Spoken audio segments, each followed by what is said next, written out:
be looking at Romans, the 5th chapter, verses 6 to 8. Would you stand, please, for the reading of God's Word?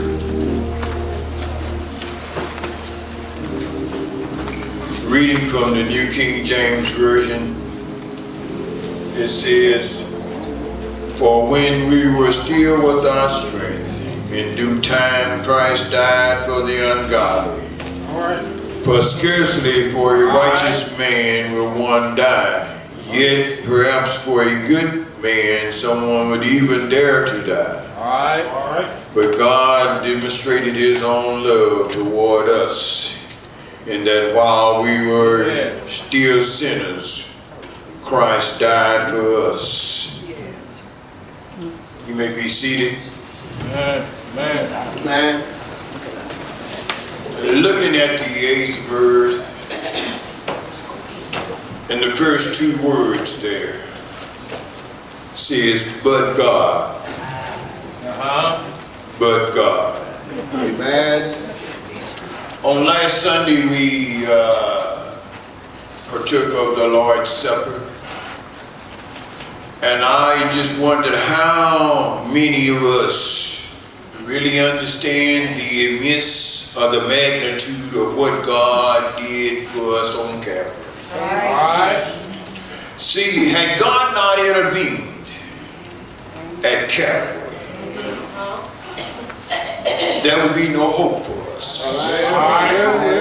If God had not intervened, we would have nothing to rejoice every morning that we got up. Amen. Had God not intervened, our sins would remain, and if our sins remain, so would the penalty of our sins, which is death.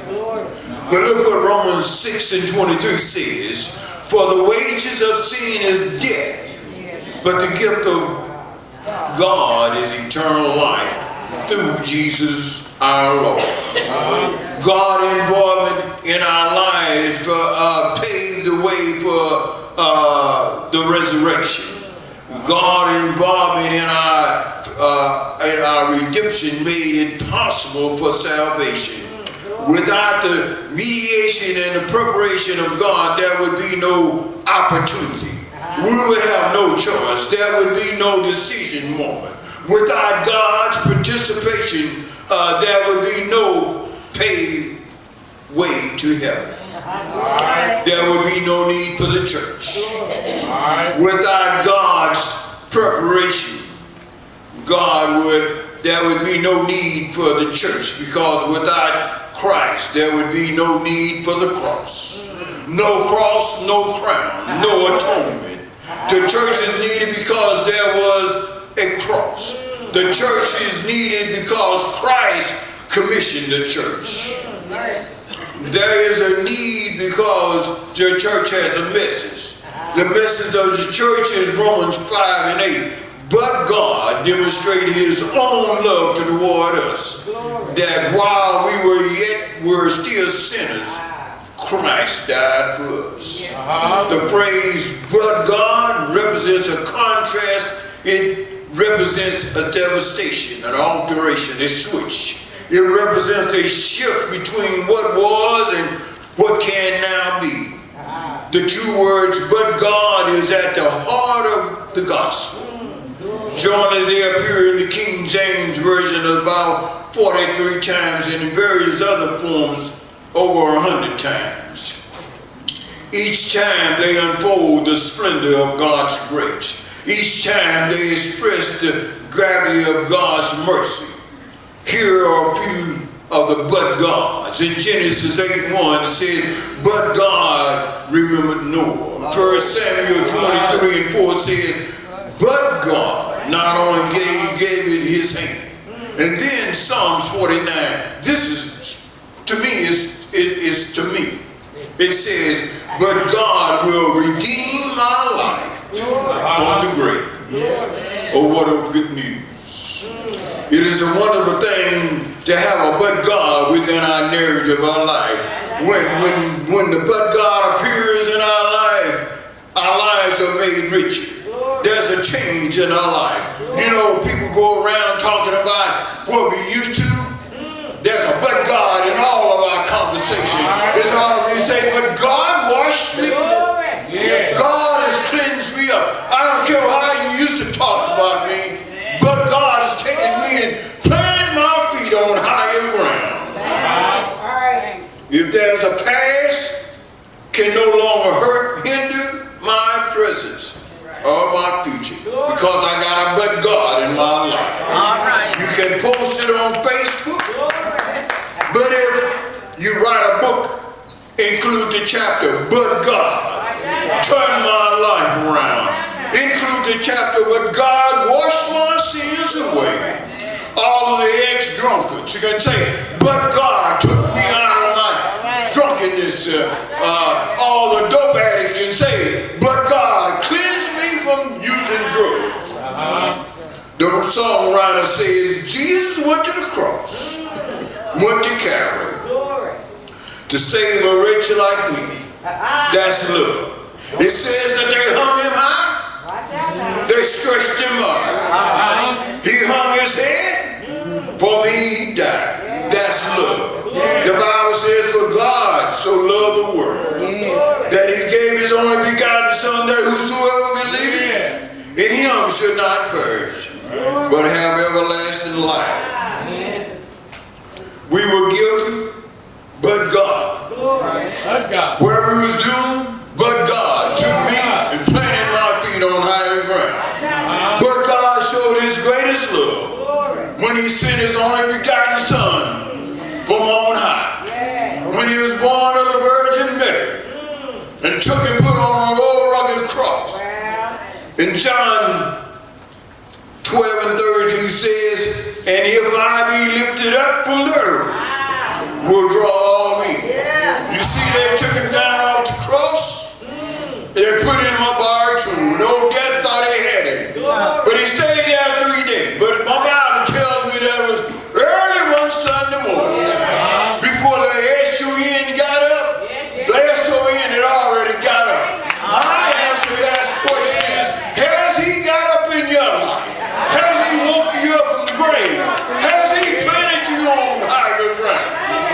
Anytime somebody come to you and start talking about you, say, but God took me and raised me up. You can talk about me all you want to, but God cleansed me.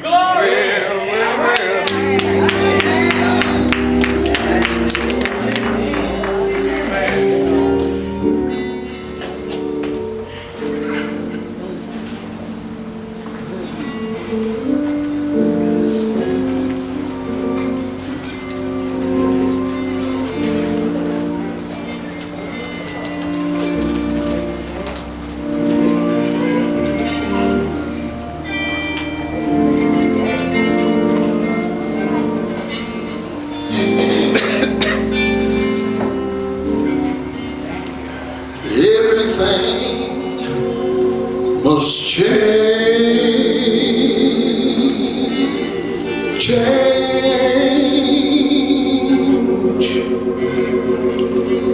Nothing stays the same.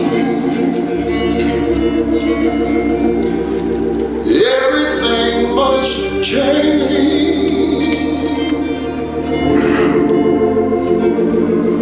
Nothing stays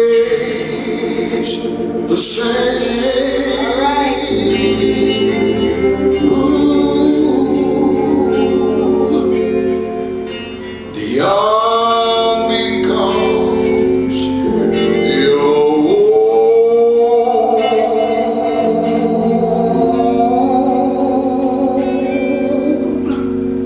and mysteries do unfold.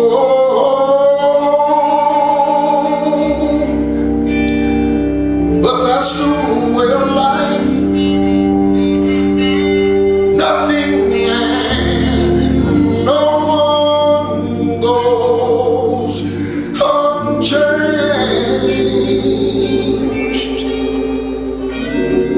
There are not many things in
There are not many things in life you can be sure of,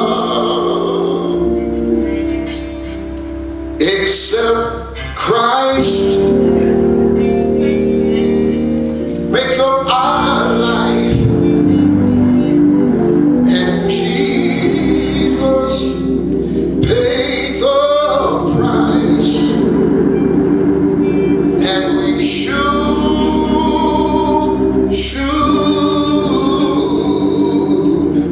love the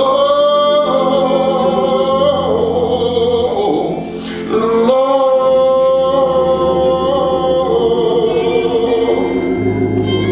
Father God in heaven, we thank you today. All right. For your words, they are spirit and they are life.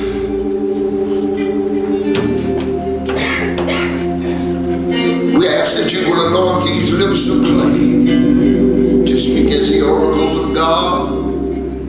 We bind fear and doubt and unbelief and everything which is contrary to your word. Somebody today needs to hear a word from you. Somebody today is going through something, and Lord, we pray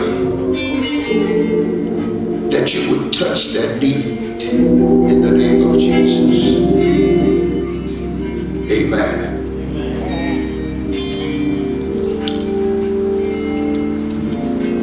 In the 15th chapter of St. John's Gospel,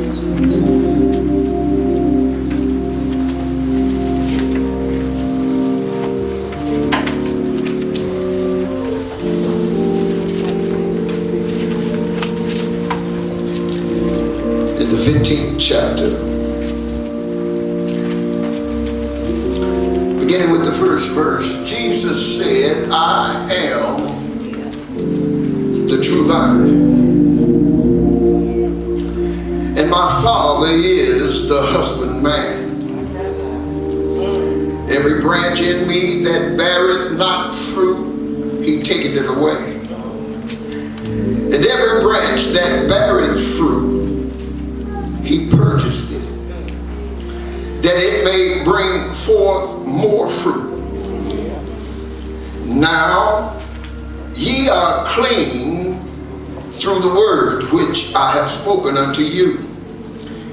Abide in me, and I in you, as the branch cannot bear fruit of itself, except it abide in the vine.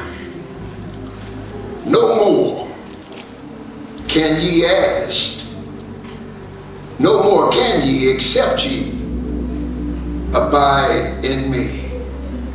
7th verse and the 16th verse. If ye abide in me, and my words abide in you, ye shall ask what ye will, and it shall be done unto you. 16th verse. Ye have not chosen me, but I have chosen you and ordained you, that ye should go and bring forth fruit, and that your fruit should remain, that whatsoever ye ask of the Father in my name, he may give it you. You may be seated.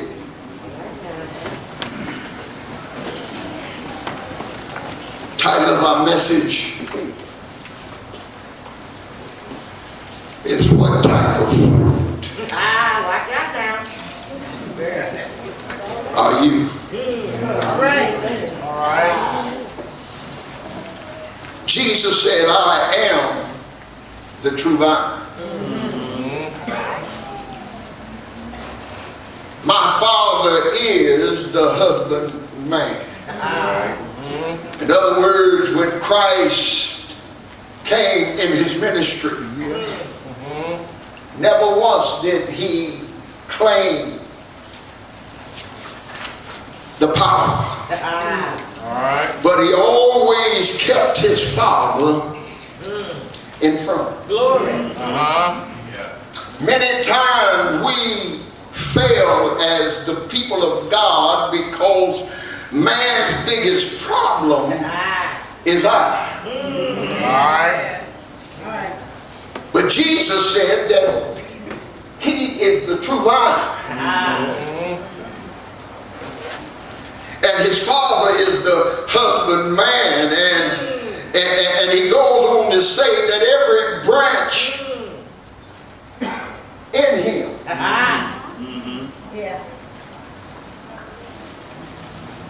that beareth not fruit is taken away. So the question again, what type of fruit are you? If we are connected to the vine, Come on. there should be development, maturity, and growth. Because every fruit that is not connected to the vine is of no good. Come on, D. We have no heaven or hell to put anybody in.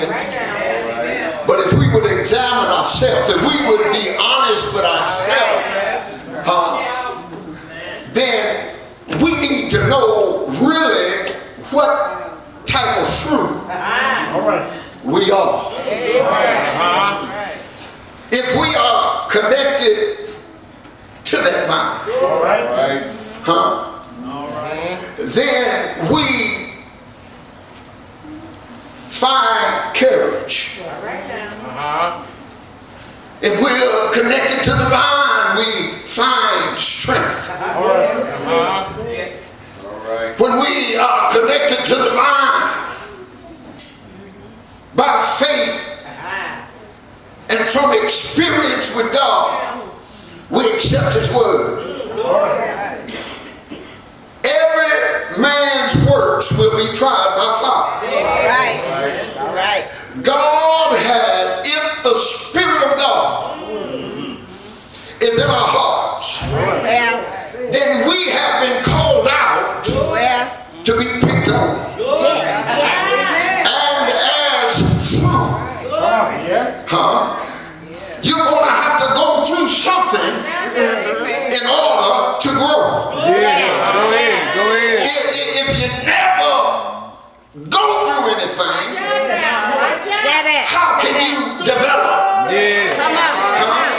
And so, as men and women of God, we need to learn how to praise God when things are not working too good. Go ahead. God knows that you love him and that you can praise him when you feel it. But that's not the test. The test is when you don't feel him, will you still praise him and hold on? What type of fruit are we? Well.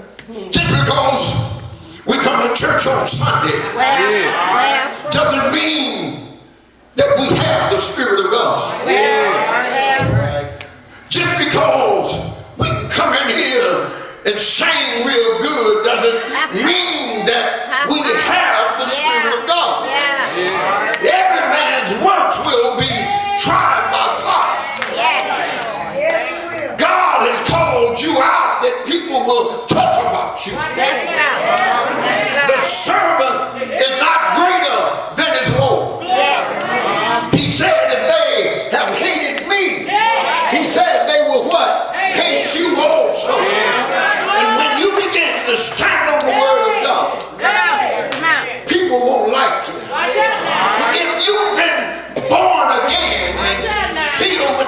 baptism of the Holy Ghost, there's going to be a change.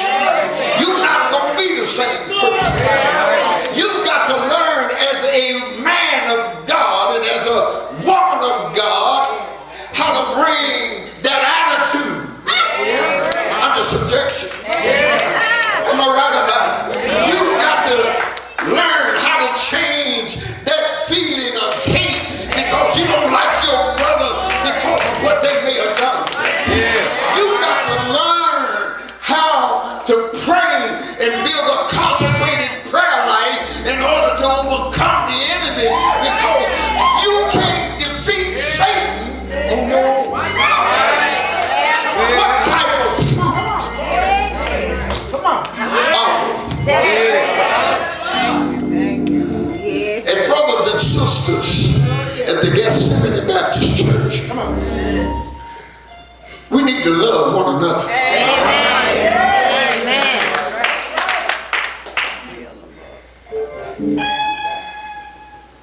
Because that's hindering us if we don't.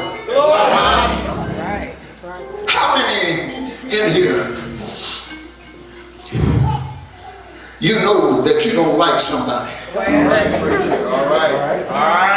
But you try to put on like y'all all right.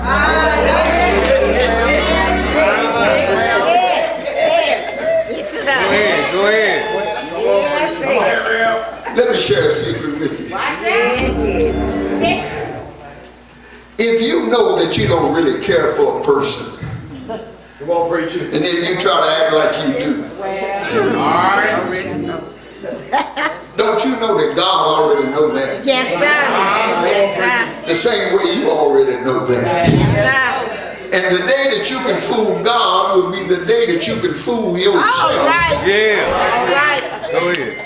When you already know how you feel. All right. But if we're connected to the vine, Jesus has empowered us. Glory. And he said, I and you and me. Well, He said you can ask yes. for what you will, and it shall be done. Yes, sir. I'm getting ready to close. That is a promise of God to us as the children of God. Huh? Come on. We talked about it in Bible study, knowing that we have that power. Jesus said, whatever we bind on earth will be bound in heaven. Huh? Somebody might say, well, how can we bind something? Do you not know that it's prayer that changes things? God has given you an example by giving you a husband or a wife. Every time y'all talk about your problems, you're praying to one another.